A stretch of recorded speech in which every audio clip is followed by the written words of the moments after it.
إياك نعبد وإياك نستعين اهدنا الصراط المستقيم صراط الذين أنعمت عليهم ونعوذ بالله من شرور أنفسنا ومن سيئات أعمالنا من يهده الله فلا مضل له ومن يضلل فلا هادي له أشهد أن لا إله إلا الله وحده لا شريك له وأشهد أن محمدا عبده ورسوله الذي لا نبي بعده أما بعد قال الله تعالى في القرآن الكريم أعوذ بالله من الشيطان الرجيم إن قارون كان من قوم موسى فبغى عليهم وآتيناه من الكنوز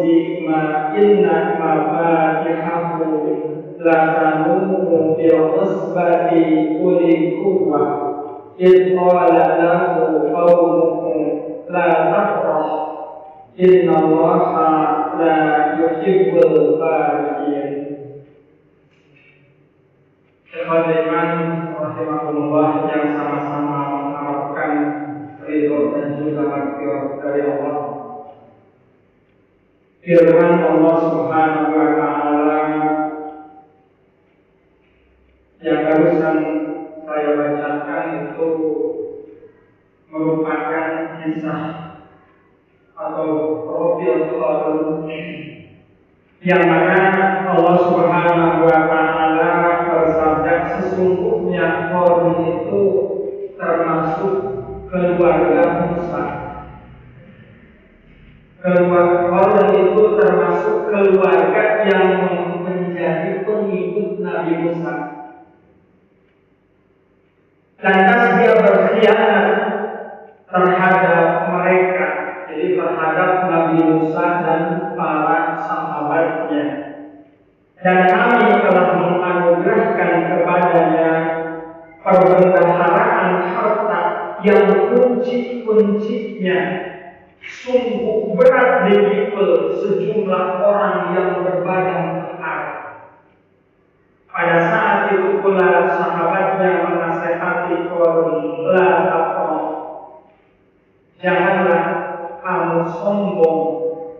Innallaha la yuhibbul farihin, sesungguhnya Allah tidak mencintai orang-orang yang sombong.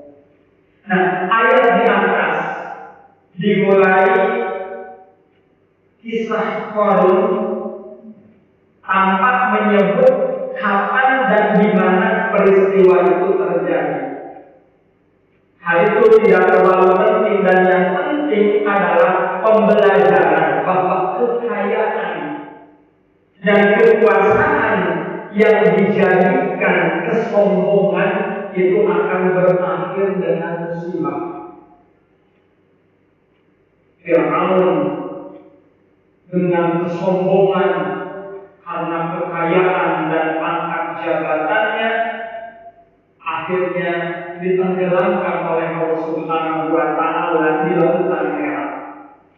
Demikian juga Qarun, ini karena kesombongannya maka nanti oleh Allah Subhanahu wa taala Qarun ini pun sama ditelan dengan bumi.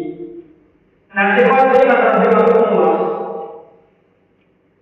Mufassir Al-Razi menjelaskan bahwa nama lengkap Qarun itu adalah Qarun bin Yasar bin Khalid bin Lawi, masih keturunan dekat Nabi Musa alaihissalam. Jadi ayahnya Nabi Musa itu kakak beradik dengan Qarun. Ia memiliki gelar Al-Munawwar.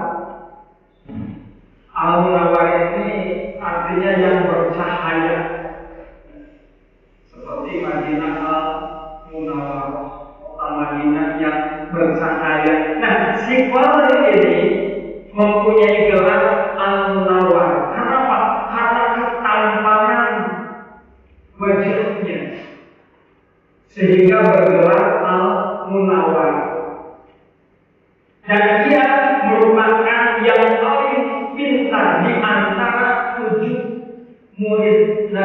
Musa alaihissalam dalam mengajarkan Taurat kepada Bani Israel.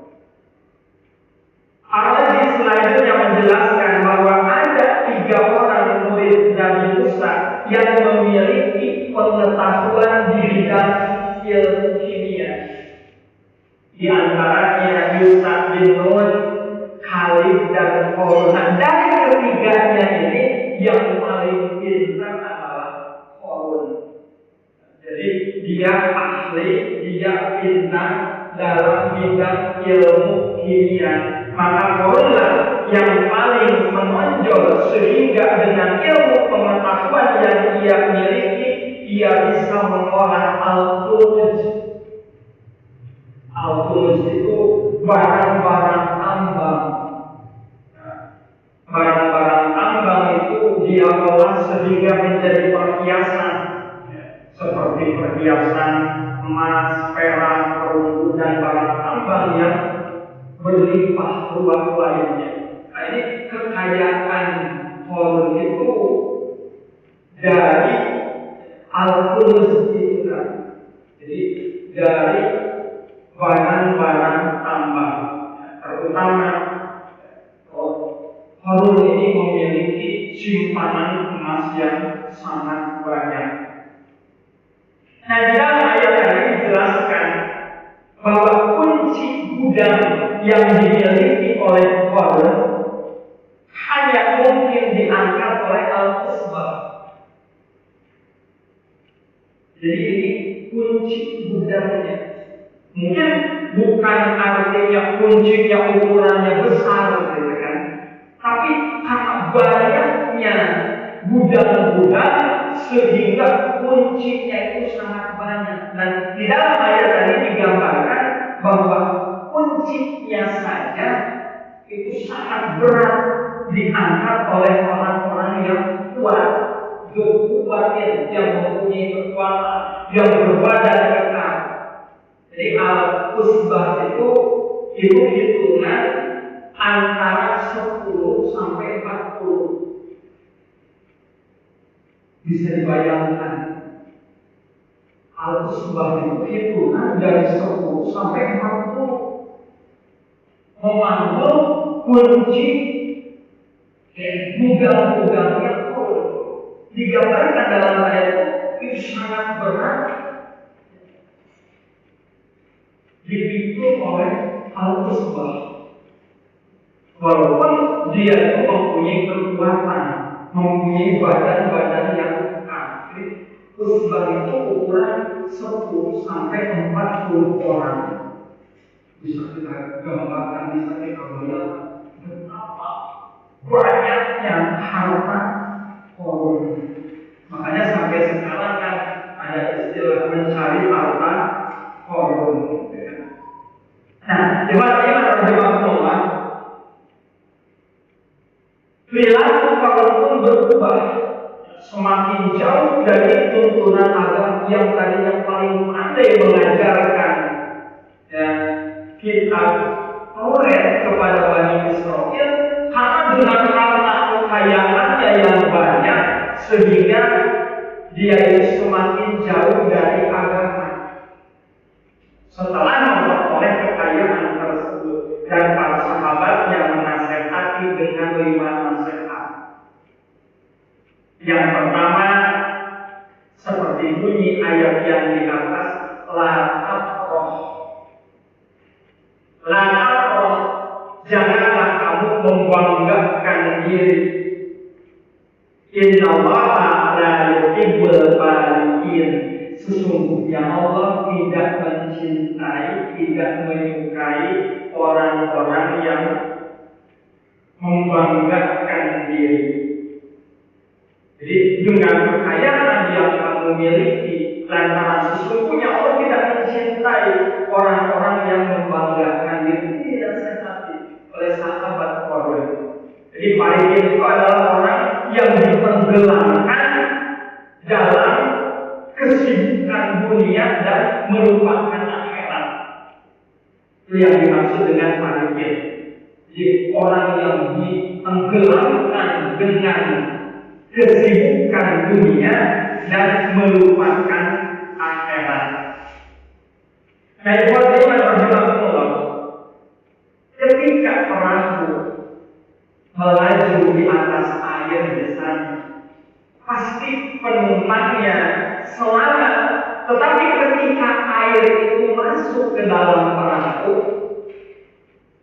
maka perahu itu lama-kelamaan akan menenggelamkan yang ada di dalam perahu tersebut. Nah, demikian pula harta kekayaan. Orang karena harta kekayaannya yang banyak sehingga dia semakin jauh dari tuntunan agama. Ketika harta dijadikan tujuan, maka pasti akan menghalalkan segala macam cara. Jadi kalau seseorang tujuannya hanya harta, dia tidak akan berpikir yang halal, yang haram, pasti akan dia kerjakan. Karena tujuan yang ingin menuntut harta yang sangat banyak. Nah, ikhwan iman rahimahullah. Sementara itu, keempat nasihat lainnya dimuat pada ayat yang berikutnya. Wabtaghi fima ataka Allah darul akhirah wa la tansa nasibaka minad dunya. Ayat ini sering kita dengar. Maka insyaallah ikhwan iman semua yang ada di sini hafal dengan ayat ini. Itu sering ya kita mendengarnya, sering khotib-khotib atau ustaz ya menerangkan tentang ayat ini. Wabtaghi fima ataka Allah darul akhirah. Dan carilah pada apa yang telah dianugerahkan Allah kepadamu untuk kebahagiaan akhirat. Wala tansa nasibaka minad dunya.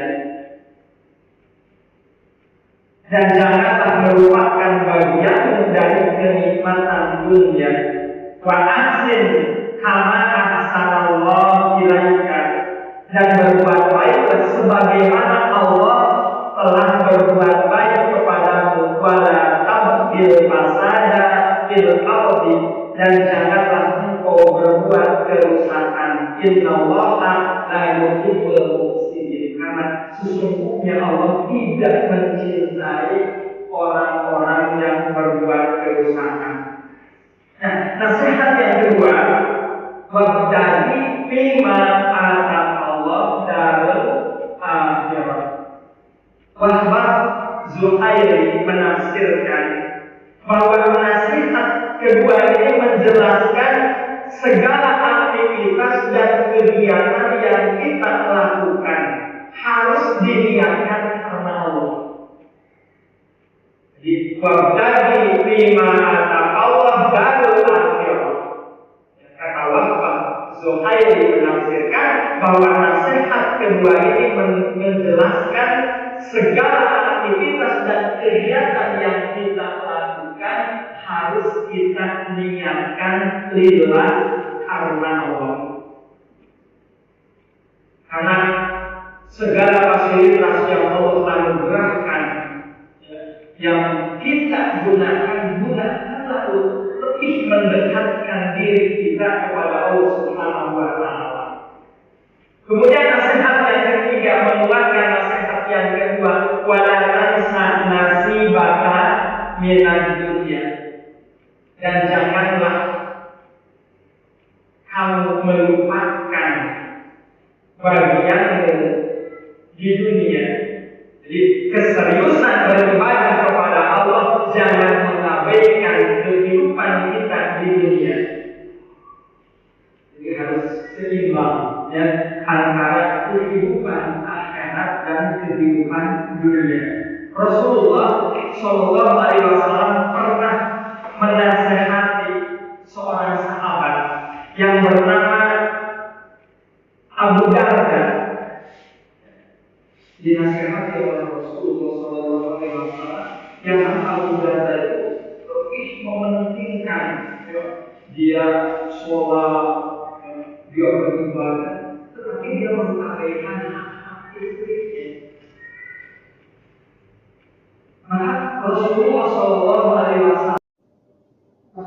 Rasulullah Shallallahu Alaihi Wasallam menasihatinya supaya Abu Darda bisa memanage dirinya dalam mengatur waktu kehidupan. Ada waktu yang diutamakan untuk beribadah, kemudian disiplin waktu sholat, ada waktu untuk mengurus dan berhias diri, ada waktu untuk mencari nafkah, ada waktu untuk memperhatikan keluarga. Dan di dalam Islam diajarkan seperti itu. Jadi utamakan beribadah, tetapi kita jangan sampai melupakan bagian kita ini dia. Kita berkewajiban untuk mencari nafkah, kita berkewajiban untuk mengurus dan memperhatikan keluarga kita. Wala tansa nasibaka minad dunya. Hiduplah secara proporsional, seimbang antara kehidupan di akhirat maupun kepentingan kita di dunia. Kemudian nasihat yang keempat, wa ahsin kama ahsanallah ilaika. Nasihat keempat ini berisi agar aset dan potensi yang kita miliki dimanfaatkan untuk kemaslahatan yang baik. Jika kita misalnya mempunyai kekuasaan, pergunakan kekuasaan itu untuk kemaslahatan orang lain. Demikian juga apabila kita memiliki harta kekayaan. Ciri orang-orang yang beriman itu dari hartanya itu hakul maklum lisaili wal mahmud. Pun ada hak lisaili bagi orang yang meminta-minta wal mahmud, dan dia membutuhkan tetapi dia tidak berani untuk meminta-minta.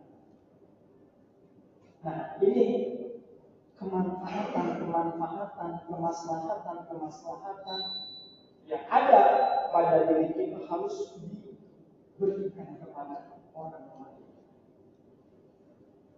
Wa ahsin kama ahsanallahu ilaika. Di aset dan potensi yang kita miliki dimanfaatkan untuk kemaslahatan yang lain. Kemudian nasihat yang kelima, wala tabdil fasad, janganlah kalian merusak tatanan kehidupan yang sudah diciptakan oleh Allah secara sempurna. Jadi janganlah kita berbuat kerusakan yang telah sempurna akhirnya dirusak. Ini dilarang oleh Allah Subhanahu wa Ta'ala.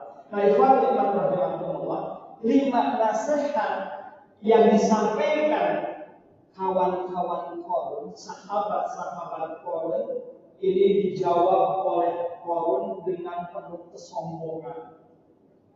Biasanya seseorang itu menjadi sombong, menjadi takabur, biasanya karena pengaruh dari harta dan anak buah yang dia miliki. Wa qalu aksar malu, aksar kami lebih banyak amwalan, harta, wa walada, dan anak buah.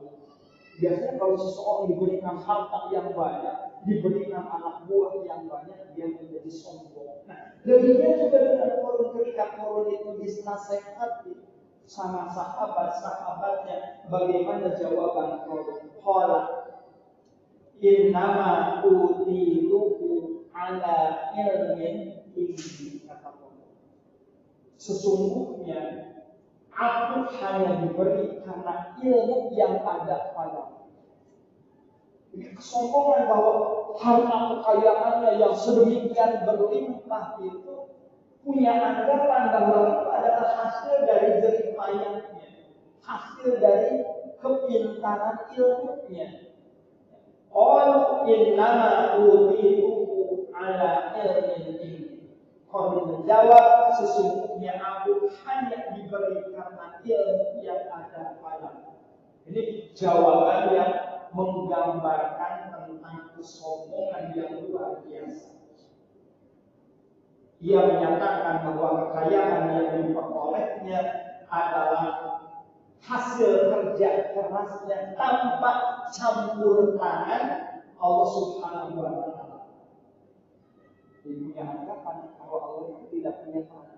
Ini karena kepintaran, karena kelihaianku, karena kebisaanku di dalam berusaha. Ini yang menimbulkan kesombongan. Orang itu memiliki harta yang sangat banyak. Nah, yang rahimahullah, ia menyatakan bahwa kekayaan yang diperoleh adalah hasil kerja kerasnya tanpa campur tangan Allah Subhanahu wa Ta'ala. Ayat berikutnya merupakan kecaman keras terhadap kesombongan orang.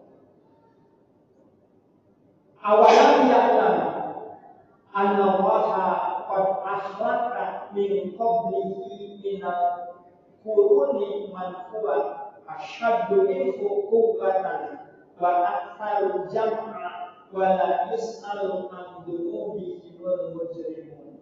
Apakah ia tidak mengetahui bahwa Allah sesungguhnya telah membinasakan umat-umat yang hidup tidak jauh dari masa sebelumnya, yakni sebelum Qarun, yang mereka lebih kuat badannya dan kemampuannya serta membantu mereka dari mana-mana dan lebih banyak himpunan harta yang diraihnya serta pengikut yang simpati kepadanya dibandingkan dengan si Qarun. Dan tidak ditanya tentang dosa-dosa mereka, yakni para pendurhaka yang telah mendarah dari kedurhakaannya. Di dalam ayat ini Allah Subhanahu wa Ta'ala mengingatkan, dan itu harus menjadi pelajaran bagi kita. Ini si Qarun dinasihatkan bahwa Allah mampu membinasakan kaum-kaum yang telah lalu, padahal dari segi fisik, kekuatan itu lebih hebat. Dalam Al-Quran digambarkan Allah Subhanahu wa Ta'ala menghancurkan kaum Samud, kaum Ad. Itu kaum-kaum yang mereka itu kuat-kuat, bisa memahat batu-batu kemudian dijadikan oleh mereka itu sebagai tempat tinggal. Karena kekufurannya, karena kesombongannya Allah Subhanahu wa Ta'ala sangat mudah untuk menghancurkan. Nah, Allah mengingatkan bahwa Allah Subhanahu wa Ta'ala telah menghancurkan kaum-kaum yang dulu. Padahal kekayaannya, kekuatannya, pengikutnya lebih banyak dan lebih kuat dari si Qarun tersebut. Nah, penggalan ayat terakhir ini menyatakan dengan tegas bahwa orang-orang yang jelas kedurhakaannya seperti halnya si Qarun, maka tidak akan ditanya lagi, tapi langsung akan disiksa. Wala yus'alu an dzunubihi wal mujrimun. Dan tidaklah ditanya tentang dosa-dosa mereka, yakni para pendurhaka yang telah mendarah daging kedurhakaannya. Jadi tidak perlu ditanya kenapa saking banyak dosa-dosanya sehingga oleh Allah Subhanahu wa Ta'ala itu langsung disiksa. Seperti halnya si Qarun.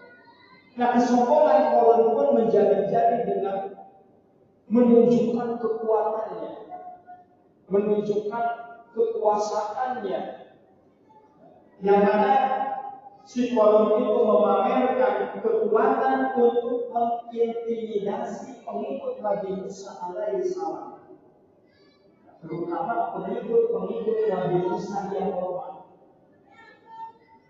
Pada hari Sabtu, di mana merupakan hari besar bagi Israel. Jadi hari besar bagi Israel itu adalah di hari Sabtu. Kalau kita adalah di hari Jumat, dan orang-orang Nasrani adalah di hari Minggu, di hari Ahad. Nah, seperti halnya Allah Subhanahu wa Ta'ala pada hari Sabtu beribadah, tetapi mereka malah mencarikan di lautan. Dan pada saat itu ikan itu sangat banyak. Mereka membuat parit-parit sehingga ikan-ikan itu masuk parit tersebut, sehingga mereka dengan sengaja mengabaikan beribadah kepada Allah. Akhirnya mereka ditutup untuk kirodatan khosyinya. Jadilah kirodatan monyet-monyet khosyin yang hilang. Baik Israel ini diperintahkan oleh Allah Subhanahu wa Ta'ala beribadah pada hari Sabat. Nah, demikian juga dengan si Korun ini menunjukkan bahwa dirinya itu kaya raya, bahwa dirinya itu berkuasa, sehingga memamerkan kekuasaannya, memamerkan harta kekayaannya. Yang mana di sini digambarkan bahwa Korun dan kroniknya mengatakan oleh kekuatan dengan menampilkan 70 sampai 90 ribu pengikut. Kalau sekarang itu dikumpul 70 sampai 90 ribu pengikut Korun dengan aksesoris emas dan perak, dilengkapi dengan 4.000 kuda, membawa perhiasan yang dimilikinya, sehingga dengan pawai kekuatan tersebut banyak orang yang bercita-cita itu ingin seperti Korun. Jadi dengan memamerkan kekayaan, banyak orang-orang mengagumi Korun, ingin hidupnya itu seperti si Korun yang kaya raya tersebut. Nah, Yohanes rahimahullah, tetapi sudut pandang orang yang berilmu justru malah sebaliknya. Kalau orang-orang awam tergibur dengan harta kekayaan Korun yang sangat banyak, orang-orang yang berilmu malah sebaliknya. Ia akan berakhir seperti Fir'aun yang ditenggelamkan dalam kesombongannya. Jadi orang yang berilmu itu sudah bisa menduga bahwa kalau kesombongan seperti itu, maka akan seperti Fir'aun yang menolak ajaran Allah sehingga dihancurkan oleh Allah. Nah, orang-orang yang berilmu hanya berkomentar bahwa hidup dalam ketaatan kepada Allah lebih tenang, dan ketenangan tersebut hanya bisa diraih oleh orang-orang yang sabar. Itu digambarkan dalam Quran surat Qasas ayat yang 79 sampai ayat yang ke-80. Jadi orang-orang yang diberi ilmu, orang-orang yang beriman tidak ingin seperti yang dilakukan oleh Korun tersebut. Mufassir Al-Razi menjelaskan bahwa kebencian Korun kepada Nabi Musa alaihissalam dan para sahabatnya semakin menjadi-jadi, terutama ketika beliau mewajibkan zakat.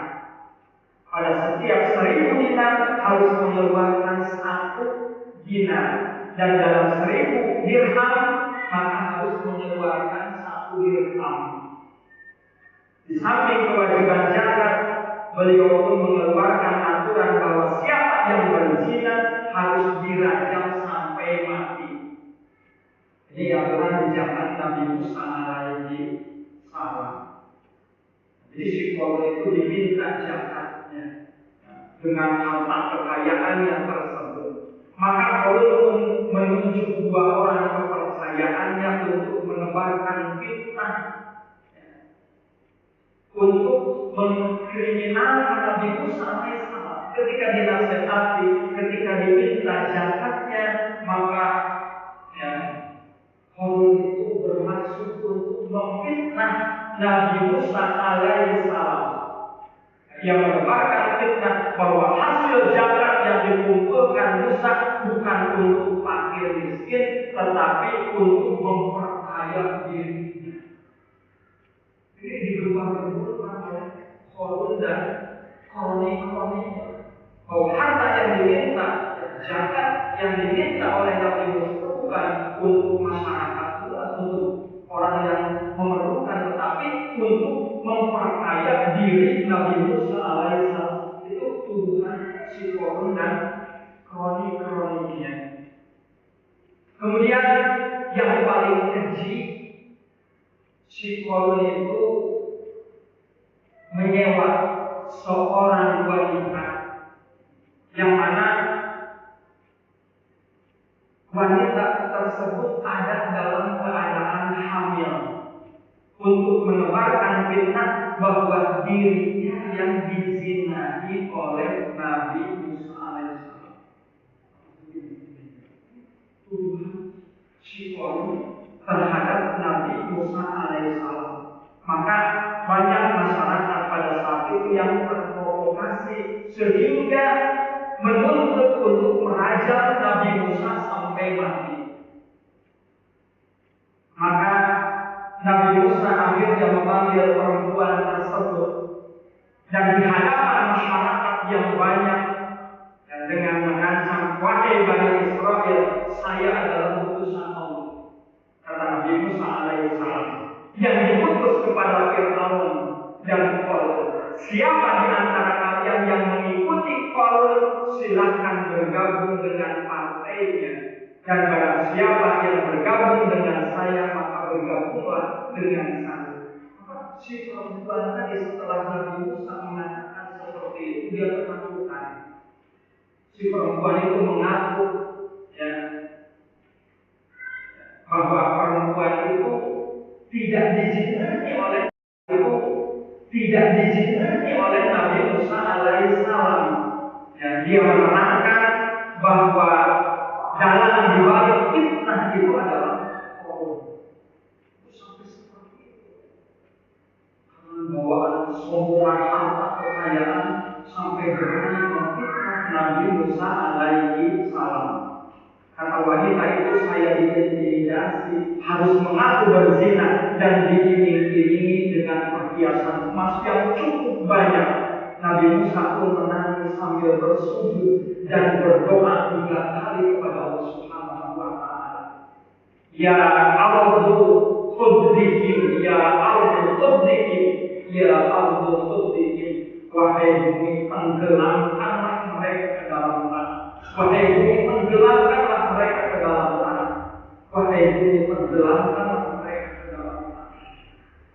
Ini doa Nabi Musa alaihissalam untuk si Korun. Allah pun memerintahkan bumi untuk menenggelamkan Korun dan asetnya secara bertahap.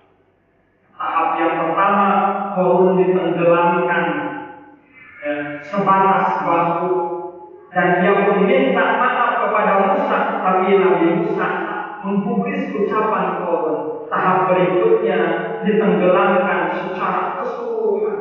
Para pengikutnya yang banyak tadi pun melarikan diri, hanya 2 orang kawannya kemudian dibinasakan oleh Allah Subhanahu wa Ta'ala. Jadi ketika teman-temannya melarikan diri, maka ada yang dibinasakan oleh Allah Subhanahu wa Ta'ala. Hanya 2 orang yang ikut ditenggelamkan, lantaran dia adalah dalang dari segala fitnah kepada Nabi Musa dan sahabatnya. Tidak seorang pun yang bisa menolong ketika mereka ditenggelamkan. Jadi diterangkan di dalam Quran surat Al-Qasas ayat yang ke-81 sampai ayat yang ke-82. Saya para iman rahimahumullah, fiqhul hayat atau nilai-nilai kehidupan dari kisah tersebut adalah rezim seperti Korun ini akan terus berulang dengan aktor yang berbeda, tetapi skenario adalah sama. Orang yang menerangkan tentang kebenaran, orang yang mengajarkan agama Allah itu tidak akan lepas dari hikmah. Ada orang Nabi Musa alaihissalam, Nabi Allah, difitnah, diuji dengan ujian-ujian yang berat tersebut.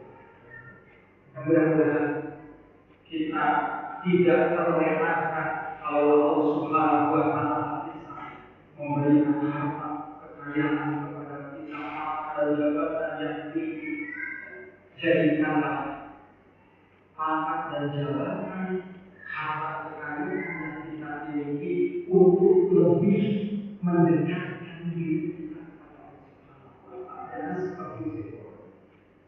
Karena kalau terbukti jelas saja orang-orang yang sombong seperti Fir'aun atau sombong seperti Fir'aun ataupun Korun, semuanya itu pasti akan dibinasakan.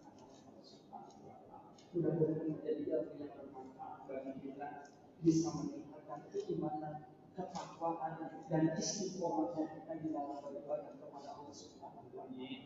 Amin ya Allah ya Rabbal Alamin. Rabbi habli minas sholihin, Rabbana hab lana min azwajina wa dhurriyyatina qurrata a'yun waj'alna lil muttaqina imama. Rabbi ij'alni muqimas sholati wa min dhurriyyati Rabbana wa taqabbal du'a.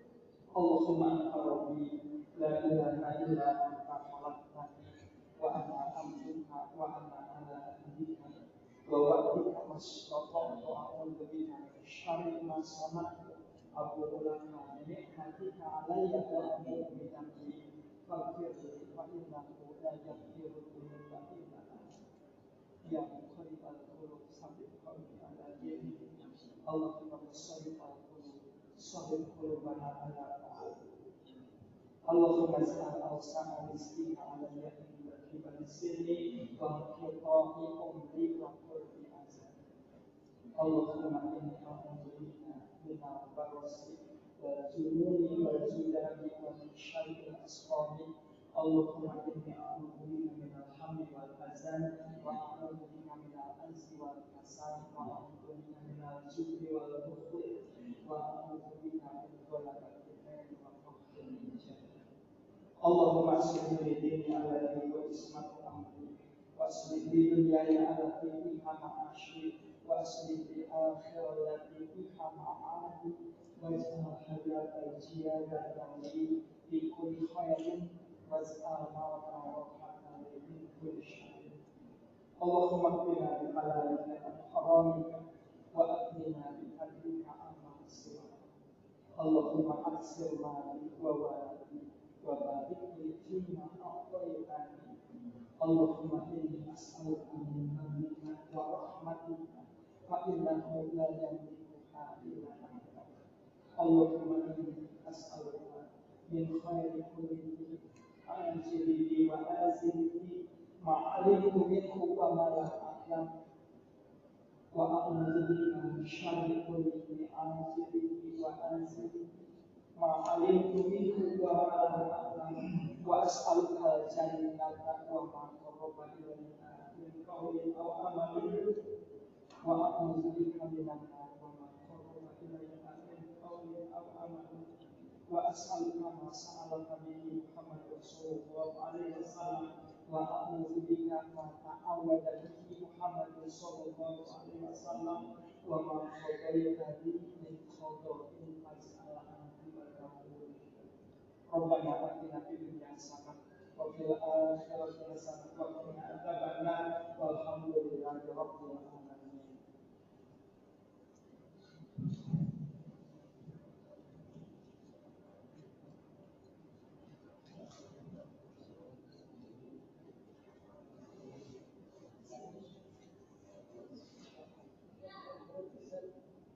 Silakan.